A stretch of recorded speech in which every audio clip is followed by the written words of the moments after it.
오늘은 룻기 강의 10번째 시간으로 본문은 룻기 3장 14절에서 18절입니다. 3장 14절에서 18절 제가 봉독하겠습니다. 룻이 새벽까지 그의 발치에 누웠다가 사람이 서로 알아보기 어려울 때에 일어났으니 보아스가 말하기를 여인이 타작마당에 들어온 것을 사람이 알지 못하여야 할 것이라 하였습니다. 보아스가 이르되 내 겉옷을 가져다가 그것을 펴서 잡으라 하며 그것을 펴서 잡으니 보리를 6번이나 되어 룻에게 지어주고 성읍으로 들어가니라. 룻이 시어머니에게 가니 그가 이르되 내 딸아 어떻게 되었느냐 하니 룻이 그 사람이 자기에게 행한 것을 다 알리고 이르되 그가 내게 이 보리를 6번이나 되어주며 이르기를 빈손으로 내 시어머니에게 가지 말라 하더이다 하니라. 이에 시어머니가 이르되 내 딸아 이 사건이 어떻게 될지 알기까지 앉아 있으라. 그 사람이 오늘 이 일을 성취하기 전에는 쉬지 아니하리라 하니라. 룻이 여자로서 쉽게 행할 수 없는 일이었지만 보아스의 인격을 믿고 고엘의 역할을 감당해 달라고 먼저 구애를 했습니다. 보아스가 흔쾌히 승낙했지만 나오미와 룻이 약 2달간 기도했던 일이 온전히 응답되지 않고 반만 이루어졌습니다. 보아스에게 룻과 기꺼이 계대 결혼할 용의는 있으나 막상 율법이 정한 1차 고엘이 아니었습니다. 오늘날의 신자들은 성경을 통해서 그 결론을 하니까 하나님이 선하게 다 해결해 주셨다고 대수롭지 않게 여깁니다. 그러나 당시의 룻으로서는 전혀 예상치 못했던 터라 참으로 난감했을 겁니다. 율법이 규정한 신성한 제도이긴 하지만 아무 정분도 없는 사람과 결혼해야 합니다. 그렇다고 보아스와 룻이 몰래 결혼할 수는 없고 또 서로 언약을 맺고 1차 고엘이 죽을 때까지 마냥 기다릴 수도 없습니다. 자기들 개인적인 욕심을 달성하기 위해서 율법 규정을 알면서도 어길 수는 없습니다. 우리도 이와 비슷한 경우를 종종 겪습니다. 기도한 내용의 반만 먼저 응답되어서 좋아하고 있는데 그것을 뒤집어 엎는 장애 요소가 나타나는 겁니다. 실감나는 비유를 하나 들자면은 오랜 기도 끝에 선교사로 헌신하기로 결심하고 신학교 공부까지 마쳤는데 부모가 갑자기 사고로 돌아가시는 바람에 어린 동생들을 돌보며 생계를 책임져야 하는 그런 경우입니다. 하나님이 나를 신학교 입학시킨 것은 당신의 뜻이라고 분명히 인정해 준 셈인데 막상 선교사로 떠나려는데 너무 큰 불행이 닥친 데다 모든 여건이 정반대로 흘러갑니다. 본문은 그런 경우에 신자가 어떻게 대처해야 하는지 어떤 모범적인 가이드를 제시해 주고 있습니다. 이 결혼의 세 당사자들이 각기 어떻게 반응했는지 한번 구체적으로 살펴보겠습니다. 먼저 보아스는 룻의 입장을 배려해서 그날 밤에는 단 둘이서 조용히 대화만 나눴습니다. 그 전에 낯선 여인이 자기 잠자리에 누워있는 것을 보면 깜짝 놀라서 고함을 지를 수 있는데 전혀 그러지 않았습니다. 밤새 룻의 정절을 지켜주었고 14절에 새벽에 일찍 깨어서 사람이 서로 알아보기 어려울 때 룻이 왔다 갔다 한 사실조차 아무도 모르게 조용히 집으로 돌아가게끔 해줬습니다. 평소에 그가 얼마나 노련하고 침착한 성격인지 알 수 있습니다. 물론 보아스로서는 나중에 1차 고엘에게 책임 추궁을 당할 수 있으니까 반드시 그래야만 했습니다. 술 마신 김에 하루 저녁 욕정을 이기지 못하고 관계를 맺으면은 룻의 자신에 대한 믿음에 상처가 생기게 될 것입니다. 혹시라도 주변 사람들이 그런 사실을 알게 되면 룻은 물론이고 보아스 본인의 명성에도 크게 금이 갑니다. 기원 후 3세기에 작성한 것으로 알려진 탈무드의 주석인 미시나에는 아주 흥미로운 규정이 하나 있습니다. 이방 여인과 성적 관계를 먼저 맺었다고 의심되면은 그 여인과 계대 결혼을 할 수 없다고 규정해 놨습니다. 이 미시나가 오래전부터 시행되어 오던 간섭을 다시 정리했는지 아니면 이 룻기의 보아스의 예를 바탕으로 그런 해석을 했는지는 알 수 없습니다. 그런데 어쨌든 보아스로서는 1차 고혈이 있다는 사실을 떠나서 자신의 인격을 걸고 이 결혼 절차를 아무런 흠결이 없게 시행하려 한 겁니다. 그리고 룻에게 다시 곡식을 6번이나 되어서 지어주었습니다. 성경이 단위를 밝히지 않고 있어서 당시의 도량형으로 추측해 볼 수밖에 없습니다. 추수 첫날에 죽은 이삭이 한 에바쯤 되었는데 6에바라면 7마리 넘으므로 여자 혼자서 질 수 있는 양이 아닙니다. 그래서 6세아로 추측하는데 첫날 죽은 양의 2배 정도, 2말보다 조금 더 됩니다. 보아스가 룻에게 너 이내가 처음보다 나중이 더하다고 말했는데 그 감사하는 마음을 행동으로 실현해 보여준 겁니다. 그동안 룻이 보아스의 밭에서 주운 이삭만으로도 충분히 그 해를 넘길 수 있기 때문에 지금 이삭을 담아주는 것은 생존을 돕는 구제의 의미가 아니었습니다. 룻에게 1차 고혈이 거절하면 곧바로 결혼해 주겠다고 13절에 약속했는데 그에 대한 정표로 준 겁니다. 최선을 다해서 이 결혼이 이루어지도록 노력할 테니까 안심하고 있으라는 뜻입니다.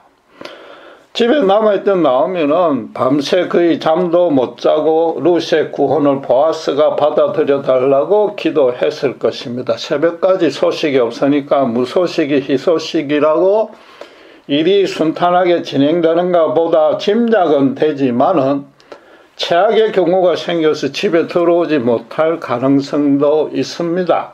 그래서 어쨌든 뜬 눈으로 지셨을 것입니다. 보아스가 룻에게 곡식을 퍼주면서 어떻게 말했습니까? 17절에 빈손으로 네 시어머니에게 가지 말라고 했습니다.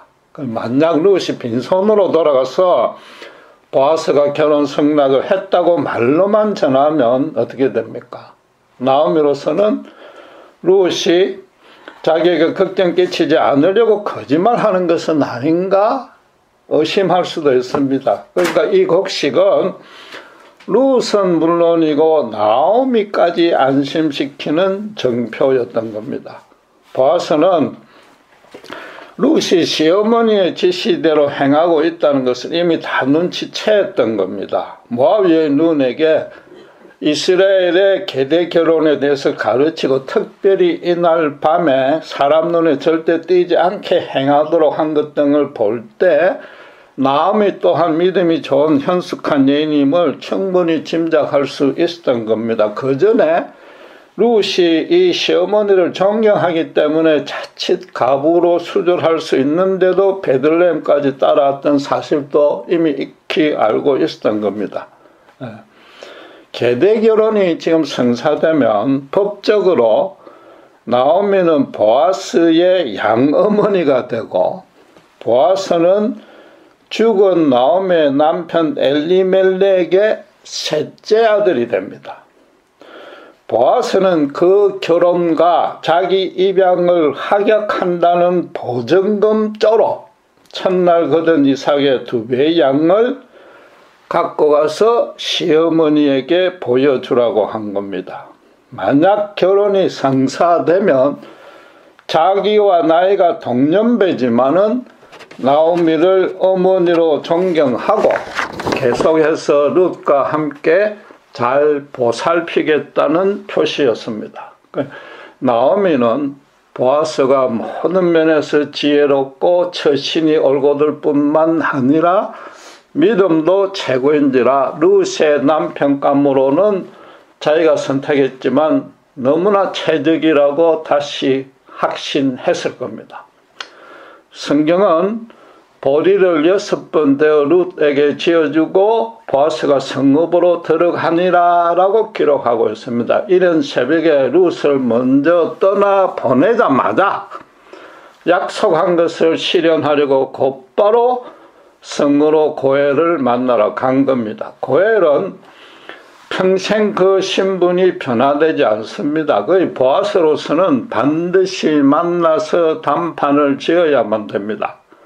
쇳불은 당김에 뽑으라는 속담처럼 전혀 주저함이 없이 자신이 행해야만 하는 길대로 그는 뚜벅뚜벅 걸어간 겁니다. 보아스도 그동안 내심 그녀를 룻을 좋아했고 아마 결혼하길 원해서 기도하고 있었을지도 모릅니다. 그런데 막상 룻으로부터 먼저 구애를 받자 지금 이제 이 1차 고엘이 장애가 될 수밖에 없습니다. 그럼에도 그는 포기하지 아니하고 그냥 그 자리에 주저앉지 않고 불평원망하지도 않고 곧바로 본인이 현재 처한 환경에서 반드시 행해야 되고 행할 수 있는 일들을 지금 시행했습니다. 앞에서 비유했던 선교사의 경우도 동생들이 스스로 독립할 때까지 선교사의 길을 잠시 보류해야 합니다. 하나님이 아주 특별한 방식으로 재정적인 필요를 채워주지 않는 한에는 그 길이 최선입니다. 설령 돈 문제가 해결되어도 부모 역할을 대신 해줘야 되니까 동생들이 성인이 될 때까지 그래야만 합니다. 눈앞에 장애가 나타나면 신자도 모든 현실적 수단을 동원해서 막 부딪히며 싸워야만 하는 겁니다. 그렇다고 하나님이 주신 거룩한 소명을 무시하고 어려운 현실과 타협하라는 뜻이 절대 아닙니다. 그런 여건을 허락하신 분이 하나님이라면 그에 대한 해결책이 마련되어 있거나 최소한 그에 대한 당신만의 거룩한 뜻과 계획이 이미 마련되어 있는 겁니다. 신자 본인도 그런 어려움에 닥쳐야만, 이 인간이 너무나 치사하고 완악하기 때문에 그런 어려움이 닥쳐야만 더 깊고 간절한 기도를 통해서 하나님과 더 친밀한 교제를 할 수 있는 겁니다. 또 그분의 뜻도 그런 어려운 여건 가운데 오히려 더 분명히 드러나는 법입니다. 하나님이 사전에 이도하신 뜻이 있기 때문에 최선을 다해서 하나님의 방식대로 그 공경을 벗어나려고 노력해야 되고, 또 그러는 가운데 하나님이 그 더 완벽한 섭리가 작용되는 겁니다. 이제 나오미의 반응을 한번 살펴보겠습니다. 그녀가 철야 기도한 대로 룻은 보아스의 성낙과 함께 정표까지 받아왔습니다. 그런데 더 가까운 건족이 있다는 말을 들었을 때는 조금 당황했겠지만 곧바로 오늘 중에 그를 만나서 단판을 짓겠다고 약속했다고 하니 조금 안심이 되었을 겁니다. 지금 상대가 누가 되든지 간에 1차적으로 룻의 계대 결혼 문제는 이제 해결됐습니다. 몰락한 엘리멜렉 가문은 살아나고 두 불쌍한 가부도 생존에 지장이 없어집니다. 룻이 아직 젊으니까 손자를 보게 해줄 겁니다. 그러나 이왕이면 인품과 믿음에서 하자가 없는 보아스와 맺어졌으면 좋겠으니, 그렇지만 그 일은 이제 자기들 손을 떠나버린 겁니다. 이제는 보아스와 그 고엘과의談판이 긍정적으로 끝나게 해달라고 기도하는 일만 남았고, 하루 종일 기도했을 것이고 하루만 지나면 가보간 결론이 납니다. 그래서 내 딸아, 이 사건이 어떻게 될지 알기까지 앉아 있어라. 그 사람이 오늘 이 일을 성취하기 전에는 쉬지 아니하리라고 말했습니다. 나오미와 룻은 자기들이 행할 바는 다 행했기 때문에 보아스의 처분에 온전히 맡기자는 뜻입니다. 만약 1차 고엘이 계대 결혼을 승낙하면 그것도 하나님의 뜻이니까 그대로 따를 수밖에 없다는 뜻이기도 합니다. 그런데 나오미의 마지막 말이 조금 흥미롭습니다. 그 사람이 오늘 이 일을 성취하기 전에는 쉬지 아니하리라고 했습니다. 말 그대로 보아스가 끝까지 최선을 다해 노력하지 쉽게 포기하고 물러서지는 않을 것이라는 뜻입니다. 그런데 마치 그녀들의 바람대로 반드시 성취해 주리라고 예상하는 듯한 표현입니다. 그녀가 1차 고열에 대해서 잘 알고서 거절하리라고 예상한 것은 아닐 것입니다. 룻을 술에 취해서 잠에 떨어진 보아스의 잠자리에 밤중에 밀어 넣은 것은 분명히 나오미가 그 건족의 존재에 대해서 몰랐다는 증거입니다. 나오미의 뜻이 뭔지 알려면은 계대 결혼과 고엘 제도의 관계부터 정확히 이해할 필요가 있습니다. 이 둘은 독립적인 별개의 제도가 아니고 계대 결혼은 고엘 제도에 부속되어서 고엘 제도를 실현하는 한 가지 방안일 뿐입니다. 계대 결혼은 기업을 이을 아들이 없이 남편이 죽었을 때에 가장 가까운 형제랑 결혼하는 제도입니다. 만약 아들이 있고 죽으면 그럴 필요도 없고 그래서도 안 됩니다. 당연히 자유롭게 재혼할 수 있습니다. 따라서 계대 결혼은 단순히 가부의 장래 삶을 보장해두는 제도가 아닌 겁니다. 기업을 무르게 하는 것이 첫째 뜻이고 그러기 위해서 계대 결혼을 하는 겁니다. 그리고 기업을 무른다는 것은 지파별로 분배받은 땅이 가난해서 그걸 팔아버리거나 빚 보증으로 다른 가문으로 넘어가면 가장 가까운 형제가 그걸 돈을 주고 사서 다시 그 원래 주인에게 되돌려주는 제도입니다. 그러니까 이는 가난한 형제가 살아 있을 때도, 즉 자식 없이 죽지 아니했을 때도 건족으로서 감당해야 될 의무입니다. 그러니까 지금 나오면은 남편과 두 아들이 다 죽어서 기업 물을 남자가 집안에 없습니다. 거기다가 이삭을 주어야 할 정도라면 모압으로 이민 갈 때 이미 기업은 다른 가문에 넘어간 것으로 봐야 됩니다. 따라서 나오미의 고엘은 먼저 다른 가문에 넘어간 기업을 돈으로 되사야 하고 그 후에 그 기업을 이어갈 아들 자식을 낳기 위해서 계대 결혼도 해야 되는 그런 이중의 의무를 져야 하는 겁니다.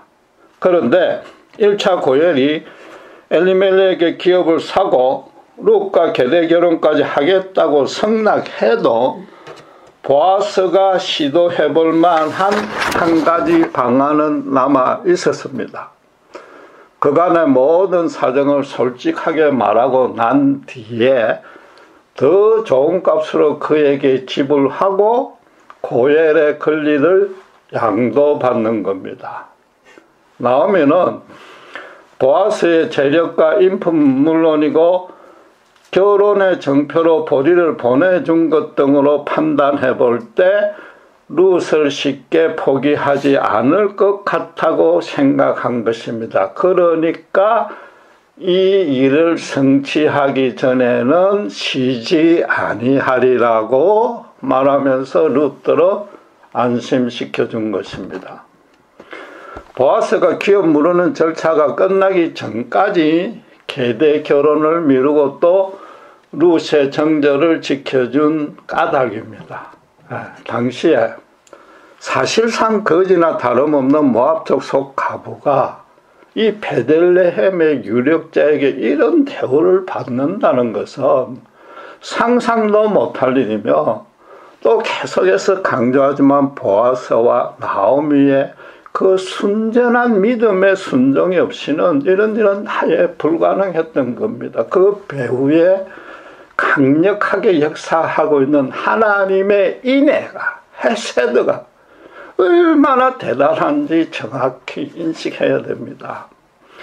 그런 사실을 잘 알기 때문에 나오며 룻도 자기들이 처한 모든 그 상황에서 최선을 다해서 마땅히 행해야 할 바를 지금껏 다 실천했던 겁니다. 이제 주사위는 보아스 아니 하나님께로 완전히 넘어갔습니다. 이제부터 보아스가 고엘의 권리를 양보받기를 바라며 간절히 기도할 겁니다. 물론 보아스가 고엘이 되는데 끝내 실패하면 그 고엘과 결혼할 준비도 시작할 것입니다. 결국 이 세 당사자들은 예상치 않은 장애가 나타났어도 각기 그 결혼이 성사되도록 최선을 다해서 극복하려고 노력하고 실천했습니다. 더 근본적으로는 세 사람 모두 자기보다 상대방의 입장을 먼저 배려하고 그들부터 살리려고 최선을 다한 겁니다. 하나님이 가장 안타까워하는 신자는 현실적 장애가 나타났다고 크게 좌절하여서 하나님께 원망 섞인 기도만 하고 그 자리에 가만히 주저앉아 있는 자입니다. 믿음이 필요할 때는 고난의 때지 평안할 때가 아닙니다. 어떤 처지나 환경이나 사건이든 반드시 신자가 행할 수 있는 최선의 어떤 최소한의 방도는 있습니다. 몸도 움직이지 못할 정도로 중병이 걸렸거나 자신이 취할 수 있는 현실적 방안이 완전히 고갈되지 않는 한 마냥 엎드리고 있을 수는 없는 겁니다. 하나님이 신자로 그런 현장에 밀어넣은 가장 첫째 이유는 바로 그만큼 어려운 상황에서 믿음으로 어떻게 반응하는지 보고 싶기 때문인 겁니다. 다윗의 고난의 시편을 보면 하나님께 한탄, 의심, 원망을 터뜨리다가 그분으로부터 지금껏 받은 은혜와 권능을 회상하면서 어떻게 됩니까? 점점 평강과 믿음과 소망을 회복하고 결국에는 감사와 찬양으로 다시 일어서는 것으로 끝나지 않습니까? 믿음이라는 말 자체 안에 이미 순종의 실천이 내포된 겁니다. 그 무거운 비행기가 하늘을 날 수 있다는 사실을 믿는다면 당연히 비행기 여행을 해야 하는 것과 같습니다. 이번에 코로나 백신도 예방 효과가 있고 부작용이 생길 확률이 비행기 사고보다 낮다고 믿는다면 안심하고 맞아야 됩니다. 물론 간혹 확률이 낮아도 불의의 사고가 일어날 수 있어서 두려울 뿐서 못 맞겠다고 항변하면 그건 뭐 할 말은 없습니다. 그러나 신자에게는 여러분 기도라는 가장 강력하고도 손쉬는 수단이 있지 않습니까? 그리고 지금 논의하고 있는 문제는 간절히 기도했는데도 예상치 못한 장애가 이미 생긴 경우입니다. 정반대되는 상황이 발생했기 때문에 마치 하나님이 예면 내지 거부하신 것 같습니다. 아무리 확률이 낮아도 그냥 위험할 수 있다고 두려워하는 것과 지금 그것과는 비교가 안 되는 고난이다. 그 요구되는 믿음의 차원이 지금 다른 겁니다. 믿음의 조상 아브라함 부부는 둘 다 생리적으로 임신은 전혀 불가능한 상태인데도 하나님이 아들을 주신다는 약속을 믿었습니다. 그런데 분명히 짚고 넘어가야 할 사항이 둘이 있습니다. 첫째는 그들도 그 약속한 내용은 도무지 믿기진 않았지만 약속을 주신 분이 하나님이시기에 그대로 믿어보기로 단단히 작정한 겁니다. 둘째는 그 늙은 몸을 이끌고 임신 사실을 확인할 수 있을 때까지 죄송하지만 성관계를 가졌다는 겁니다. 이는 인간 신자가 하나님께 힘을 보태서 서로 협력하는 모습이 절대 아닙니다. 하나님이 분명하게 보여주신 약속도 실제로 그 약속대로 행동으로 순종하지 않으면 내 것으로 만들 수 없다는 겁니다. 아브라함이 아예 불가능하니까 가만히 기다린다고 해서 하나님이 성령으로 잉태되는 방식으로 이삭을 줄 리는 없지 않습니까? 하나님을 믿는다는 것이 단순히 전지전능하신 분이 실존하고 인생 만사를 주관 통치한다는 진리를 믿는 것이 아닙니다. 그 정도는 모든 종교가, 심지어 종교가 없는 사람들도 알 수 있는 진리입니다. 기독교 신자가 하나님을 믿는다는 것은 당신만의 선하시고 거룩하심으로 신자 개인의 인생과 삶을 처음부터 끝까지 당신의 뜻에 따라 보호, 인도하신다는 사실을 믿는 겁니다. 신자가 기도하는 대상이 하나님이고 기도하는 내용을 이루시든 거절하든 행하시는 일은 거룩하시고 전지전능하신 하나님입니다. 그래서 전적인 순종이 필연적으로 수반되는 것이 믿음입니다. 하나님은 신자로도 얼마든지 그렇게 순종할 수 있도록 충분한 증거를 이미 주셨습니다. 독생자 하나님이 십자가의 신자 각자를 대신해서 당신의 죽음으로 모든 죄값을 이미 치르셨습니다. 그 은혜를 진심으로 받아들인 자는 성령이 간수하여 새 사람으로 바꿔 주었습니다. 옛 자를 완전히 깨뜨리고 새롭게 만들어 주셨다면은 반드시 그 새로운 인생에 걸맞게 모든 것을 당신께서 책임지시겠다는 뜻입니다.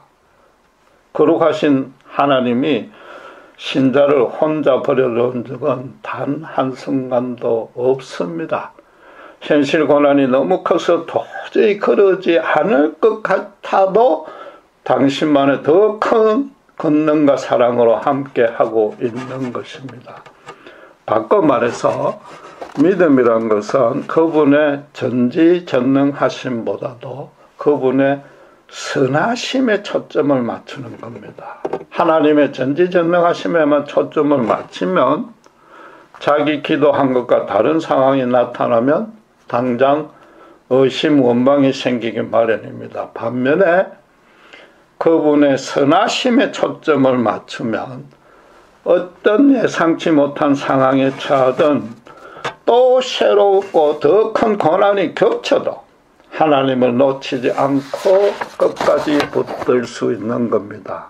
무엇보다도 기도하는 내용이 분명히 그분의 선하심에 합당하다면은 반드시 어떤 방식으로든 신자가 원하는 방식이 아닐 수는 있는 겁니다. 언젠가는 이루어짐으로 끝까지 포기하지 말아야 되고 기도한 그대로 자신도 행동으로 실천해야 하는 겁니다. 나오미는 율법에 규정된 대로 룻의 계대 결혼을 위해서 기도했으니 그분의 뜻에 어긋날 리 없습니다. 무엇보다 룻이 자기를 섬기려 베들레헴으로 따라올 때부터 어젯밤까지의 모든 정황을 판단해보면 여호와의 역사하심이 룻의 계대결혼이라는 그 한 가지 일관된 방향으로 진행되고 있음을 알 수 있었습니다.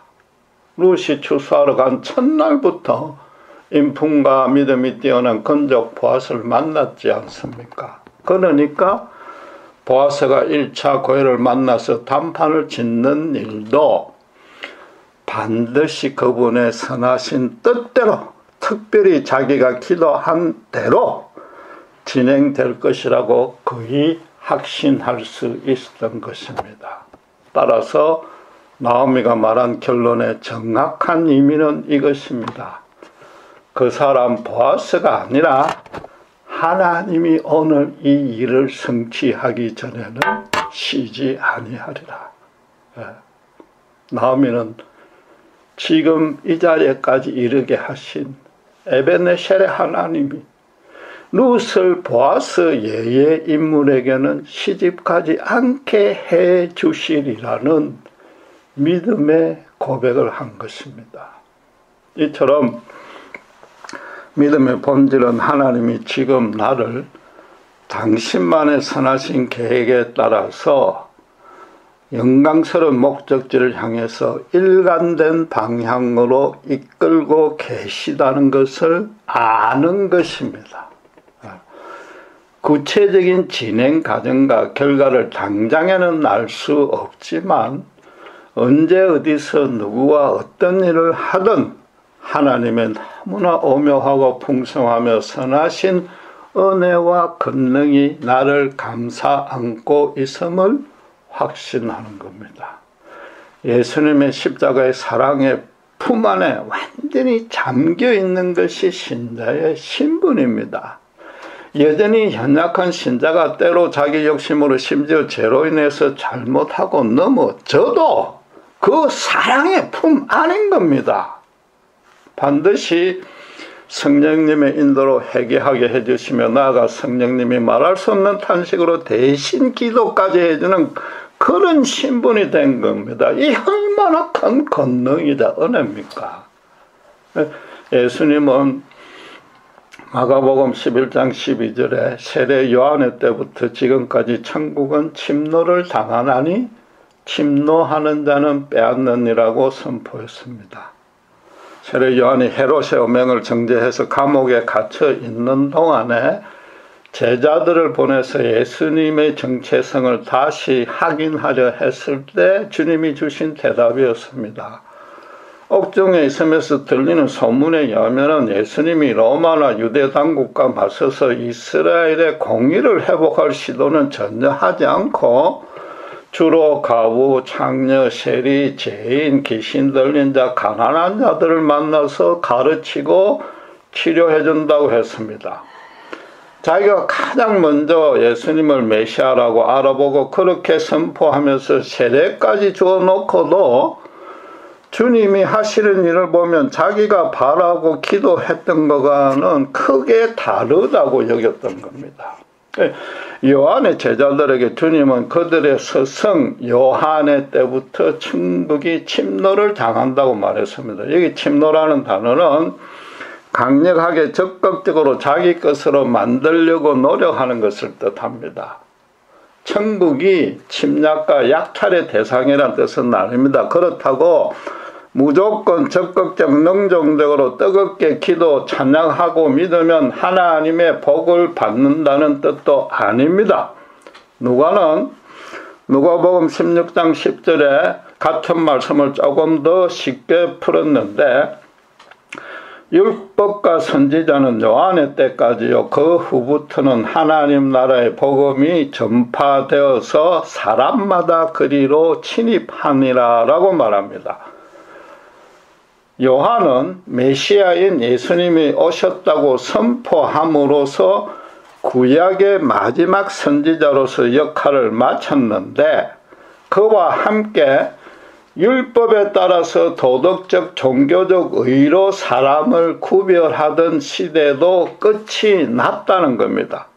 이제 성자 하나님이 인간의 몸으로 이 땅에 오심으로 인해서 하나님이 어떤 분인지 온전히 알게 해주고 모든 죄인에게 차별 없는 사랑을 부어주시는 시대가 도래했다는 겁니다. 요한은 예수님이 자꾸만 이스라엘에 소외되고 비천한 자들을 주로 만났기 때문에 메시아의 정체성에 대해서 의심했습니다. 반면에 예수님은 오히려 그런 자들을 사랑으로 치유하고 차별하지 않고 구원해주는 바로 그것 때문에 자신이 메시아가 분명하다고 대답해 준 겁니다. 하나님의 인애는 예수님의 십자가에서 완성이 되었습니다. 그 은혜를 순전히 믿음으로 받아들인 자를 하나님은 당신의 자녀로 삼아서 더 이상 정죄하지 않습니다. 예수 그리스도 안에 거하는 사랑 가운데서 신자를 끊어낼 것은 세상에 단 하나도 없으며 또 그런 사랑으로 세상 끝날까지 세상 땅끝까지 신자와 함께 해주십니다. 그 사랑 안에 이미 들어와 있는 신자는 어떤 환난이 닥쳐도 하나님과 더불어 화평을 누리기 때문에 결국에는 그분께서 보여줄 그분만의 영광을 바라고 즐거워할 수 있는 겁니다. 그렇다면 신자가 할 일은 예수님처럼 환난 중에 있거나 사회에서 소외되어 힘든 많은 사람들에게 차별 없는 사랑을 실천하는 겁니다. 주님의 사랑의 품에서 벗어날 수 없는 신분이 되었다는 것이 그냥 천국 보험정서로 끝나서는 결코 안 되는 겁니다. 이 시대에 소외된 가부, 세리, 죄인, 병자, 귀신 들린 자들을 찾아가서 다시 일어설 수 있도록 도와주어야 되는데 그럴 수 있는 권세를 이미 충분히 받았습니다.